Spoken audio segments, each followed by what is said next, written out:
Imagine if you had a window of time where your child's brain was more open, more absorbent, and more receptive than it will ever be again for the rest of their life. A time when everything they see, feel, and hear isn't just experienced, it becomes wired into their identity. That time is before age 7. During these early years, your child isn't simply learning, they are becoming. Their brain isn't just processing information, it is building the foundation for personality, emotional intelligence, confidence, resilience, self-worth, and worldview. And here's something most parents don't realize. Children before age 7 operate primarily in theta brainwaves, the same state associated with hypnosis, deep imagination, and subconscious learning. That means your child isn't merely listening to your words. They are absorbing your tone, your energy, your emotional reactions, your consistency, your patience, your stress, your warmth, your attention. In these years, you are literally shaping the blueprint for how they will see themselves and how they will move through the world. When a child hears, "You're so smart," "I love how hard you try," "You can do this," or "I'm proud of you," these messages become core beliefs. But when they hear, "You never listen," "What's wrong with you," "You're too sensitive," or "You're being ridiculous," those too can become internal truths. This is not about making parents feel guilty. It's about awakening awareness. Children are not just remembering, they are recording. The emotional climate of the home becomes the emotional climate of their future. Your way of handling frustration becomes their inner voice. Your way of speaking to them becomes their self-talk. Your way of resolving conflict becomes their blueprint for relationships. Before age 7, your child learns not just through teaching, but through modeling. They watch how you treat others, how you treat yourself, how you handle stress, how you handle disagreement. If a child sees healthy disagreement without screaming, they learn that conflict isn't danger. If they see boundaries expressed calmly, they learn that limits can coexist with love. If they see kindness and respect, they begin to embody those qualities. And if they grow up surrounded by chaos, fear, or frequent emotional dysregulation, their nervous system learns to be on guard. The most powerful parenting happens not in lectures, but in presence. And here is something deeply encouraging. You don't have to be perfect to positively shape your child. You simply have to be present and intentional. You simply have to repair when things break. You simply have to try. Because children don't need flawless parenting. They need attuned parenting. When a parent loses their patience and then returns with a calm voice and says, "I'm sorry, I got overwhelmed," that is not damage, that is healing. That teaches humility, accountability, emotional ownership. But before we go deeper, I would love to hear from you. How old is your child right now? And what's one thing you're hoping to strengthen in these early years? Emotional connection, confidence, listening, resilience, or something else? Comment below and share your experience. Your insights will support other parents on the same journey. And if you're already feeling the impact of what you're learning in this video, make sure to subscribe to the Parenting Blueprint so you don't miss any future insight that could shape these foundational years for your child. Because before age 7, you're not just raising a child, you're shaping the inner world they will live in forever. Let's take a closer look at what is actually developing in these early years. Before age 7, a child's emotional brain, their limbic system, rapidly takes shape. This is where they learn. Am I safe? Am I loved? Am I valued? In these years, children are not logical beings. They are emotional beings. They don't think first, they feel first, which means your emotional presence matters more than your explanations. A child may not understand the logic behind, "We need to leave the house on time," but they absolutely understand the tone behind, "Come on, hurry." Their nervous system knows stress, even when their mind doesn't understand the reason. This is also the age where a child begins to form beliefs about their capability. If they are allowed to try, fail, experiment, and succeed at their own pace, they internalize, "I can do things, I am capable." But if they are constantly rushed, corrected, or taken over, if you do everything for them, They may silently internalize, "I can't do things on my own," or worse, "Others don't trust me to try." And sometimes this happens unintentionally, out of love, out of wanting to help. But these early impressions matter, because before age 7, the child forms what psychologists call global self-beliefs, not situational identity, but core identity. It's also the age when a child learns whether emotions are welcome or rejected. If a child cries and is told, "You're fine, stop crying," or "That's not a big deal," they learn to suppress instead of express. But if they're told, "You're upset, I see that," or "I'm here with you," they learn emotional vocabulary and self-regulation. They learn that emotions are not threats, they are signals. They learn that feelings are allowed. Here's something beautiful. Children before age 7 are not judging themselves. They are interpreting themselves through how you respond to them. A child doesn't yet think, "I'm too dramatic." They think, "When I cry, do the people I love comfort me or do they withdraw?" They don't think, "I'm annoying." They think, "Do others welcome me or reject me when I speak?" The early mirror, the reflection of parental response, becomes their internal mirror for decades. Another major part of early childhood is the establishment of boundaries. Many parents misunderstand boundaries as strictness or control. But boundaries, at their core, are safety signals. When you say, "I won't let you hit," or "This is the time we go to bed," you are not restricting their freedom. You are creating structure that their nervous system can predict. And children thrive in predictability. Chaos floods the nervous system. Stability calms it. These years also carry the birth of empathy. Children begin absorbing how others are treated. If they see kindness modeled, they reflect kindness. If they witness sarcasm, impatience, or belittling, they absorb those patterns too. And they don't analyze them, they imitate them. Your behavior becomes an emotional script that they later play out with peers, siblings, teachers, and eventually partners. And then there's imagination, a sacred and often overlooked force in early childhood. Before age 7, a child's play is not just entertainment, it is neurological rehearsal for life. When a child pretends to be a superhero, a parent, a chef, a builder, they are exploring identity, mastery, creativity. When they tell stories through toys, they are processing experiences that their conscious mind cannot yet articulate. Imagination is how a young child integrates the world. When you start to understand how deeply these early years matter, you no longer see age 0 to 7 as just a cute phase. You see it as the molding of emotional architecture. And it becomes clear that parenting in this window is not about perfection, it's about mindfulness. Now let's talk about how to actually nurture these crucial qualities during the early years. Many parents think it requires strict structure or endless effort, but the truth is much simpler. Children don't need constant instruction or correction, they need attunement. When you slow down and truly notice them, the way they concentrate, the way they explore, the way they react, you're telling them, "I see you." That feeling of being seen is one of the greatest emotional gifts a child can receive before age 7. Confidence is built in these years not through praise alone, but through lived experience of capability.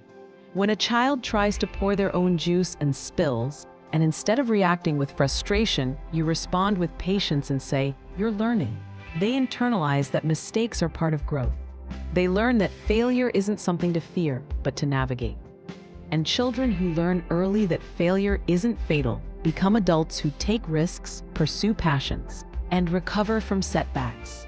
Emotional intelligence grows through emotional permission.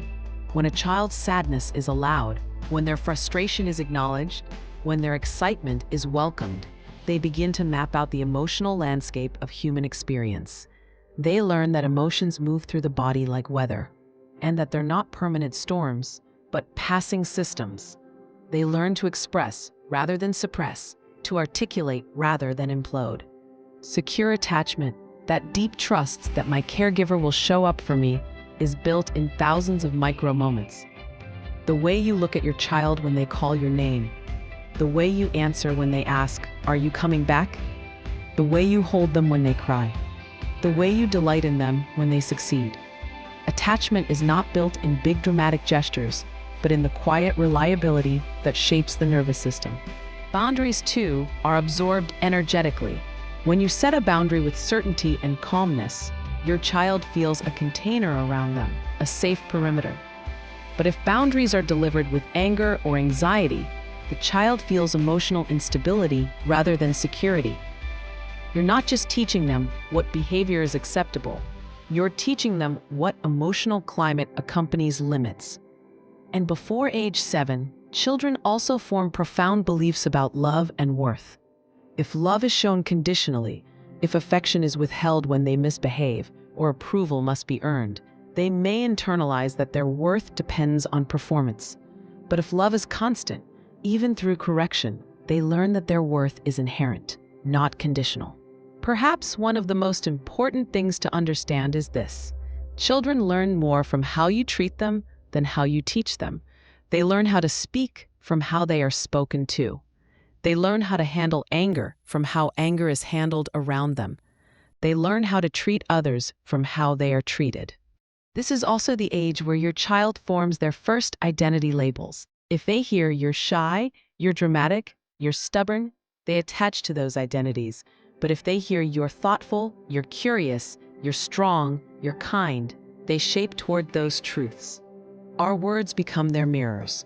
And remember this: childhood is not preparation for life. Childhood is life.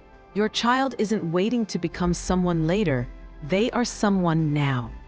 These years are not merely a prelude, they are the foundation. Let's explore the environment that truly supports healthy development before age 7. And this begins with the emotional climate of the home. Young children are like tuning forks for emotional resonance. They don't just observe emotions, they adopt them. If the household is filled with tension, raised voices, rush, and impatience, their nervous system internalizes vigilance. But if the atmosphere is paced, warm, and predictable, their nervous system internalizes safety. Safety is the soil in which confidence grows. Children in this age range also rely heavily on rhythm. Predictability is not boring, it is soothing. Knowing how the day generally flows, when meals happen, when rest happens, when transitions occur, gives the child's brain a sense of structure. While adults may crave novelty and variation, children thrive on familiarity and repetition. Routine is not rigidity, it is a comfort map. Another often overlooked factor is sensory input. Before age 7, a child's sensory systems are still calibrating. Loud environments, chaotic lighting, constant screens, overlapping noises, these can flood the nervous system. A calmer sensory atmosphere allows the child's inner world to develop without overload. When the home offers pockets of quiet, spaces of softness, and moments of stillness, the child's brain can integrate experiences more deeply. Then there is parental modeling, perhaps the strongest force of all. When a child watches you take a slow breath instead of snapping, they learn self-regulation. When they watch you apologize for a mistake, they learn humility. When they watch you show kindness to a stranger, they learn empathy. When they watch you manage frustration with grace, they learn emotional containment. Your behavior teaches more than your instructions ever could. Before age 7, children are mimicking everything: speech patterns, posture, emotional tone, even energy levels. They absorb not just what you do, but how you are. A stressed parent creates a stressed child. A calm parent creates a calm child. Your nervous system is the teacher before your words ever are. Something else important shifts here: a child's sense of belonging. When they feel valued in conversation, when their opinions are acknowledged, when their questions are met with interest rather than annoyance, they internalize, "I matter." A child doesn't need to be agreed with, they need to be respected in engagement. Their voice develops by being heard.